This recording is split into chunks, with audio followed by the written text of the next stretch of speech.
छत्रपती शिवाजी महाराज आणि छत्रपती संभाजी महाराज यांच्याबद्दल अवमानकारक वक्तव्य करून इतिहास संशोधक इंद्रजित सावंत यांना धमकावणारा प्रशांत मुरलीधर कोरटकर याची न्यायालयीन कोठडीत रवानगी झाली। पोलीस कोठडीची मुदत संपल्याने पोलिसांनी रविवारी त्याला कनिष्ठ स्तर 12 ते सह दिवाणी न्यायाधीश ए व्यास यांच्यासमोर व्हीसीद्वारे हजर केलं। त्याच्या जामीन अर्जावर मंगळवारी सुनावणी होणार आहे। जीविताला धोका असल्याने कोरटकरला कळंबा कारागृहातील स्वतंत्र कोठडीत ठेवण्यात आले। संशयित आरोपी प्रशांत कोरटकर याच्या पोलीस कोठडीची मुदत रविवारी संपली। सुरक्षेच्या कारणास्तव पोलिसांनी राजारामपुरी पोलीस ठाण्यातून व्हिडिओ कॉन्फरन्सद्वारे त्याची न्यायालयीन कामकाजासाठी उपस्थिती लावली। पुढील तपासासाठी पोलीस कोठडीची गरज नसल्याने त्याची न्यायालयीन कोठडीत रवानगी व्हावी असे म्हणणे पोलिसांनी मांडले। त्यानुसार न्यायाधीशांनी त्याला 14 दिवसांची न्यायालयीन कोठडी सुनावली।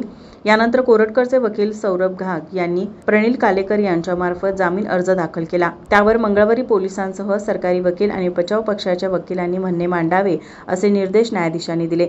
यावेळी सरकारी वकील सूर्यकांत पवार, फिर्यादी इंद्रजित सावंत यांच्यासह दिलीप देसाई, हर्षल सुर्वे आदी शिवप्रेमी उपस्थित होते। सहाय्यक पोलीस निरीक्षक सागर वाघ यांच्यासह पोलिसांचा फौजफाटा न्यायालयाच्या आवारात उपस्थित होता।